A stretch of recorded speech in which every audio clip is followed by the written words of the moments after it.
Hey everyone, welcome to episode 248 of the All Dolphins podcast. Yep, 248. Okay. I guess anyway. Okay. No, 249. So I already messed up. 249 of the All Dolphins podcast on this Monday, March 18th. I won't mess up the date. March 18th, 2024. Lots of news to go over. A lot of moves made official by the Dolphins on this Monday, along with a couple of new moves that we will discuss. I do want to do a quick history lesson, however, first, as it pertains to the draft and pick number 49, corresponding to the last two digits of the episode number. Dolphins have made the 49th overall pick 5 times in their history, and it's the last one that stands out, and not for good reason. Channing Tindall. No, because I know, Omar, unless I'm mistaken, I recall you really liking this dude coming out of college as a former quarterback who was playing wide receiver at Florida State, and the Dolphins had a massive need for a wide receiver. Oh, my God. Anquan Bolden. In 2003, but no, they did not take Anquan Bolden, even though he was available. Instead, they took linebacker Eddie Moore from Tennessee. And then the gentleman proceeded to tell us, as we do our obligatory post-pick conference call, when we ask him, is this pretty much the ballpark where he expected to get drafted? No, I thought I was going to go later.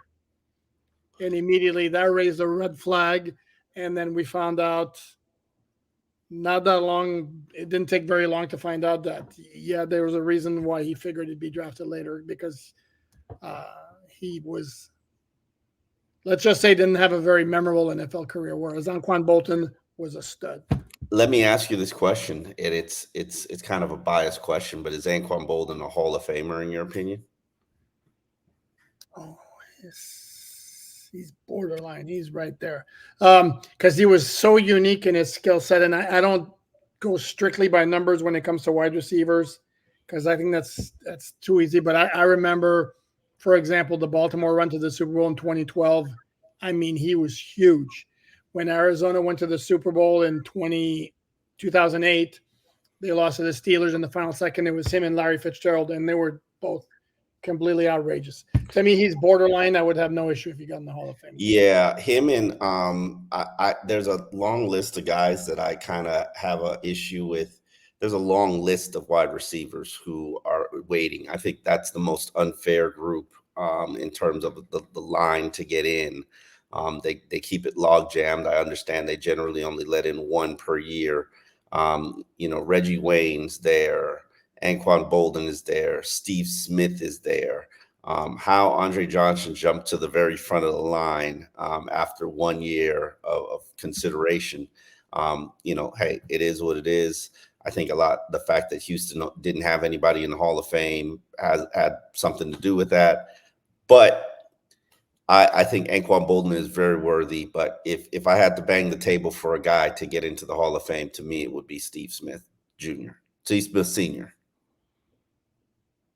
And I'd have no issue with them. Again, to me, just beyond because the presentation of players, and I don't want to get too dragged down in this conversation because we are here to talk about Dolphin news, but this is the problem when you talk about wide receivers, people get completely bogged down with stats. And to me, it's where did he rank among his peers when he played? And to me, Anquan Bolden had a very, very unique skill set because he was big and he would win the one-on-one battles like few did. So anyway, but I have zero issue with either one of those. So the two new moves the Dolphins made today, along with everyone that they made official, which was Deshaun Hand, Jordan Poyer, Kendall Fuller, Benito Jones, Shaq Barrett, and Jonathan Harris. The two new moves, 2 offensive linemen. Re-signed Isaiah Wynn, signed Jack Driscoll away from the Philadelphia Eagles. And I noticed a smile immediately when I said Isaiah Wynn. We both like that move. It's a great move. Yeah. I think Isaiah Wynn, he gives you a veteran player position versatility.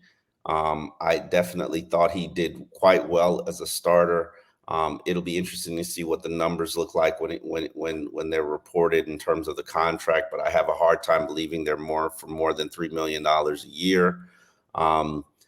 This is a player who's coming off a quadriceps injury, and it might be a minute before he's completely healthy, but I think he'll be healthy by the time training camp rolls around, and I think he's going to be vying for the starting spot.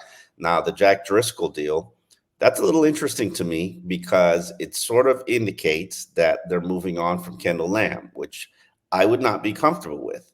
Now, I definitely understand where they're coming from in terms of, hey, you can't just hang around and wait for Kendall Lamb to give you an answer. But I know for a fact that Kendall Lamb was not going to be playing for $2 million a year, and that he's also really was thinking about and considering retiring. This is something that, man, I fought against. I'm like, you do not need to retire. You need to continue to play, and playing is something that's in his heart. But he's had a 9-year career. He had some family issues that were at the forefront of his mind, and hopefully those have been addressed and taken care of, and everybody's fine. But Kendall Lamb, I'm going to be angry if he's playing for another NFL team and he's playing for $3 million and it's not the Miami Dolphins. Except here's the thing, though, and I would have liked to see Kendall Lamb be back as well. And I think the signing of Driscoll, who can play anywhere on the line, anywhere except for left tackle, according to Eagles fans. Yeah, that might not be the only position. I'm sorry that they would say that about, but no, I don't. But here's the thing, though. The addition of Jack Driscoll would suggest to me that, yeah, they're absolutely moving on for Kendall Lamb. And as much as I like Kendall Lamb, and I do, and I thought he was very, very solid when he played last year. Are we blaming the Dolphins for not wanting to wait on him? Is it possible he's kind of like giving him some sort of inclination that maybe he doesn't want to keep playing? Yeah, we don't know the inner workings of this, but as I said, and not wanting to wait is an important thing. I doubt Jake Driscoll is making more than $2 million a year. We'll know more when the details on the contract comes out. If you just look at the detail, if you just look at the contracts that the Dolphins are signing, minimum base contracts, $400,000 guaranteed money. Void years. Huh? Void years.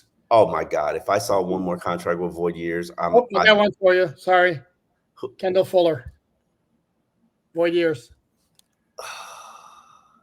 I didn't look at it, but it came out not too long ago. It's a 2-year deal with void years, and essentially per Spotrac, it's basically in essence 1 year, $8 million. But it's got 3 void years. Yes. And they're doing it just to piss you off, and it's working, isn't it? Oh, that's fine. It's fine. It'll be fine. Literally, their whole roster is voidable in 2025, so it'll be fine. But then I don't want to hear a single word out your mouth about dead cap. Not a word. Not a single word out your mouth about dead cap. None. Nothing. Zero. Well, dude, this is what they're doing. I know. Pushing the cap obligation down the road. That's what they're doing. It's irresponsible business. There's what? Irresponsible business. I keep doing it over and over and over and over and over again. And I'd be curious right now if we added up the number of. They just started doing this. Last year. No, but I'm talking about like currently on them, because we had like 4 of them.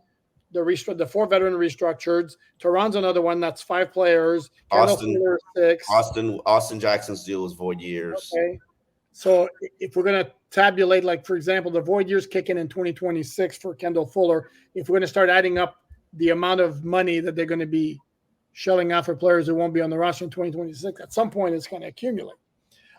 Anyway, let's go back to the other point.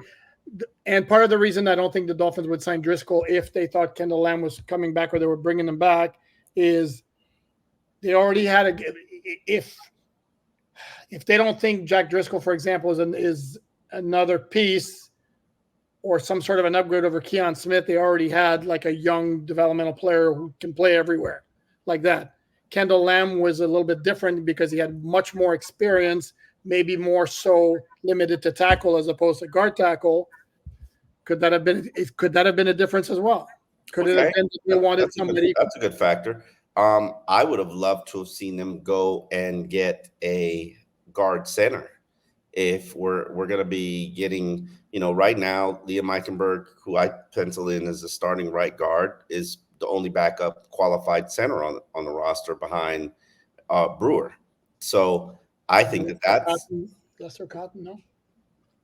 no. Lester just pretends he snaps. He doesn't really snap. Pretends he snaps. That's funny. But I hear where you're coming from. What I like about what they're doing is they understand and know that, hey, the offensive line, and this is something that I learned from them last year, you can't have too much depth because they needed every single inch of depth last year to make it through the season. Remember when they kept 9 and we're like, well, why are they keeping 9? And lo and behold, they used every single one of those 9 to make it through the season. So I like that they're adding. We'll see how training camp and competition brings it out. Because remember last year when Dan Feeney got here and got a 1-year, $3.25 million contract and he sucked, and then they flipped him and traded him to the Chicago Bears. That's, hey, Dan Feeney was like the 9th offensive lineman on the team, maybe the 10th offensive lineman. You just never know how training camp pans out. So the more bodies, the better off that they are. No, I agree. And again, Driscoll's a depth move. I like the Isaiah Wynn re-signing. I have to think he's going to be your left guard. I have to think, obviously, we have the 2 tackles. Wanted to address the center position here. Drew did his weekly hit on WSVN last night, basically saying that Connor Williams' injury kind of confirmed he was, quote unquote, very significant, and he's not signing with anybody anytime soon.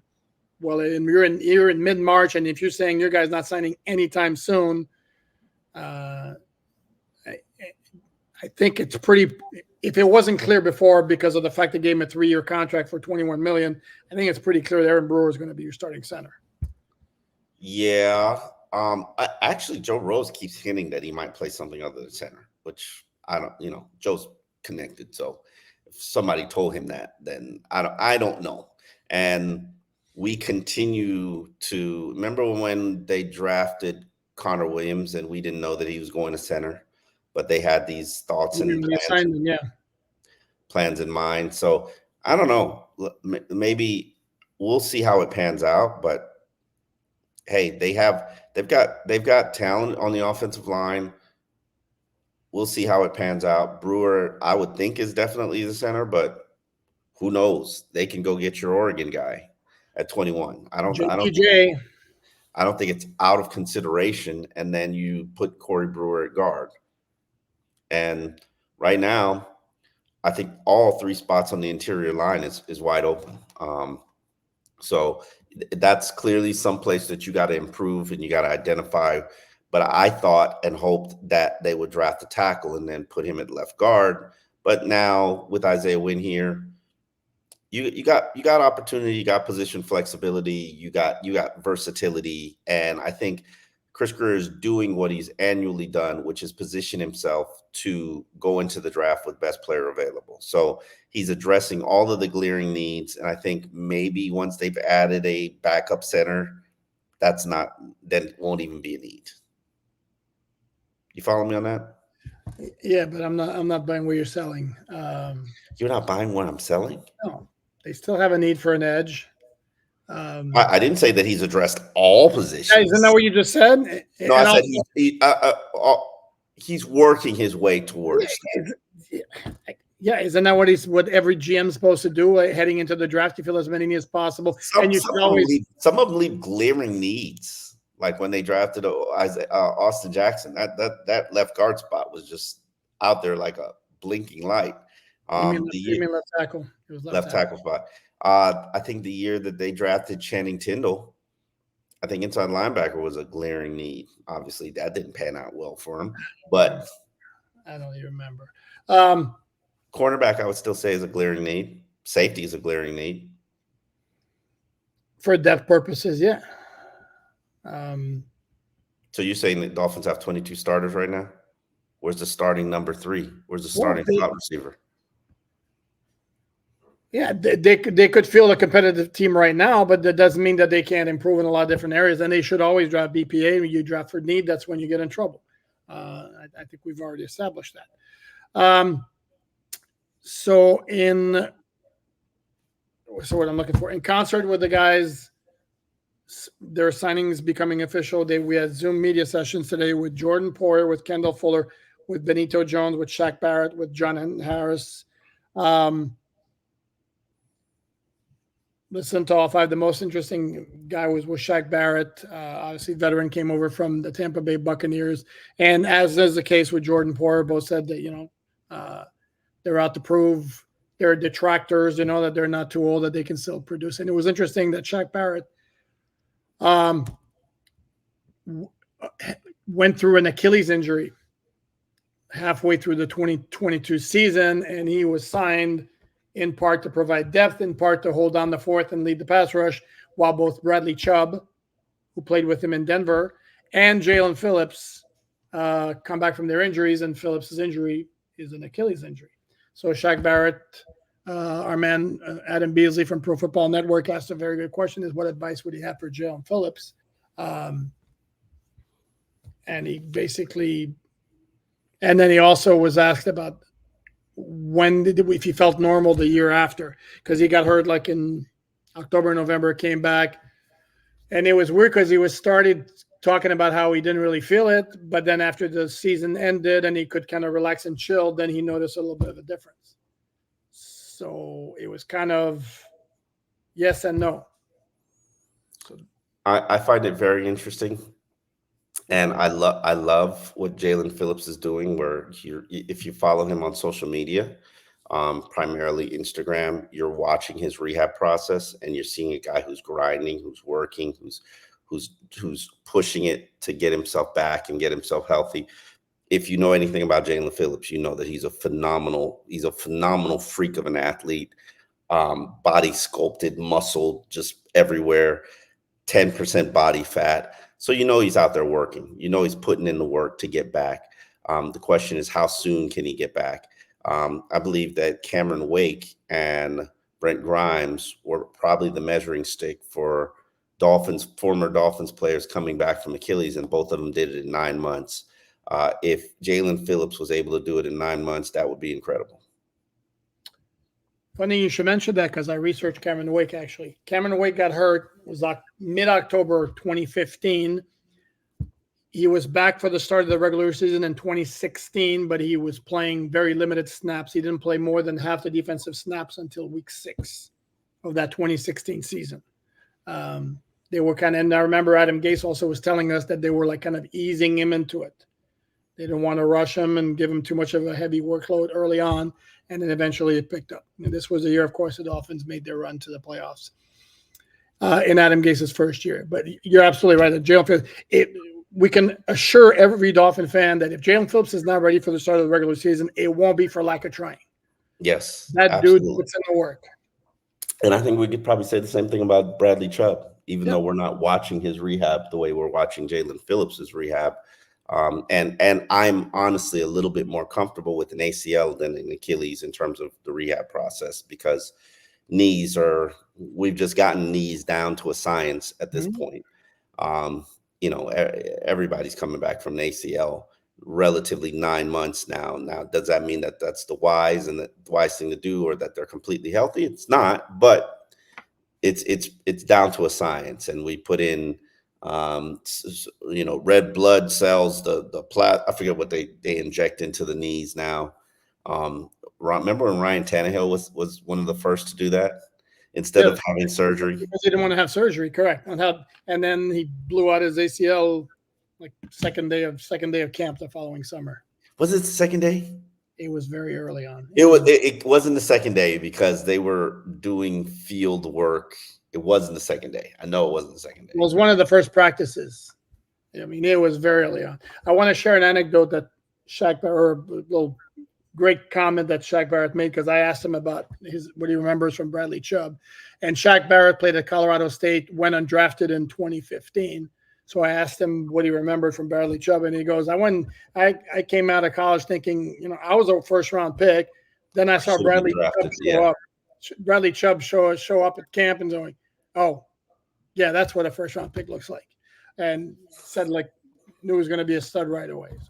And Shaq Barrett should be mentioned, played with both Peyton Manning and Tom Brady. And we of course know who else did that. Dolphins wide receivers coach Wes Welker.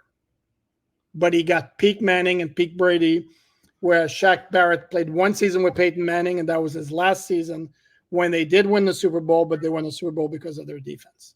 Yeah, Brock Osweiler was carrying that team. Can you imagine that? It was October. Yes, I don't think either one of us were Brock Osweiler fans. No. I did think he had the coolest tattoo that I've seen in Dolphins history. Did it say Brocktober? No, he had Osweiler written on his back. Yeah, I do remember that. Like it was a jersey number. I mean, like it was a jersey. And I was like, man, that's a really original and cool tattoo that I've never seen ever in the NFL. Yeah, he was kind of, it was a combination of, how can I put this delicately? Arrogance and incompetence. I was going to say standoffish a little bit with the media, kind of prickly, and he wasn't anywhere near good enough to be prickly. Those are the players you remember. If you're prickly and you're a stud, we won't even mention it. Name one prickly stud. You literally think I'm going to go there? No, I'm not going to go. Why not? This is the All Dolphins podcast. We tell stories. I need a prickly stud. I'll do you one. I'll do you one better. Ndamukong Suh was a prickly stud. Ndamukong Suh was a D. He wasn't prickly. He wasn't prickly. He was just a straight D. It was beyond prickly. It was way beyond prickly. You know who was prickly? Brian Hartline. Yes, prickly is a very, very good one. Yes. I don't know if I would put stud with it, but he was a 2-time 1,000-yard receiver in this. Prickly and productive. Prickly and productive. Yeah. Who else was prickly? And I used to love Brian. I still do. I think the world of him. I remember back in the day, there are certain players that I would go to when I didn't understand something or didn't know why the team was doing something or needed like clarification or explanation. And Brian was always that guy and would always really thoroughly explain things to me. And it leads no surprise that he's a head coach. I mean, not head coach, but he's an offensive coordinator at Ohio State and is destined to become eventually a head coach. No surprise at all. Trying to think of who else is a prickly stud. Although you told me he lost his OC job at Ohio State because Chip Kelly took it. Yes, I mean these things happen. Chip Kelly, first coach I've ever seen in history, leaves a head coaching position, demotes himself to go become an offensive coordinator somewhere in college. Yeah, no, it's interesting. I'm trying to think off the top of my head real quickly because no, I can't. I mean, I'm sure if I had a list of players in front of me, I could name you guys. You know who else was a prickly stud? Is that Randy Starks? Wasn't really prickly, more surly. He was reluctant. It was like he had no use for the media. Like I don't know. No, it wasn't. No, he was scared of the media. He just saw no benefit to it. But he would do it and talk. But I loved when he talked and, would say his stuff and basically didn't care. Primarily, that was directed towards Joe Philbin. Yeah, as we saw in that game in Cleveland. The famous double finger salute after a sack. So let's see what else. Kendall Fuller. Nothing was said. By the way, did you know Kendall Fuller is one of 4 brothers who played in the NFL? Yes, great. I did. He is trailing his brother Kyle, longtime Chicago Bears cornerback, by 3 interceptions on the career list. Yep. And of course, he's saying, "No problem, matter of time."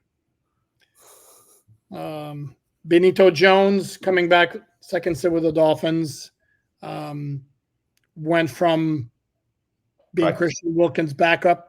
One of his backups to now being part of the rotation to replace him. Who are you giving the lead dog position to? I think they have one. Probably him, actually. Dude started 15 games for the Lions. Yeah, they didn't seem very motivated to keep him. No. And the fact that they declined to even extend a qualifying offer as an RFA for $2.8 million for a guy who started 15 games for a team that went to the NFC Championship game. That's a little. Benita Jones, Deshaun Hand, Jonathan Harris, Neville Gallimore, Brandon Peely, Isaiah Mack, Devion Nixon. A lot of bodies there. Any good players?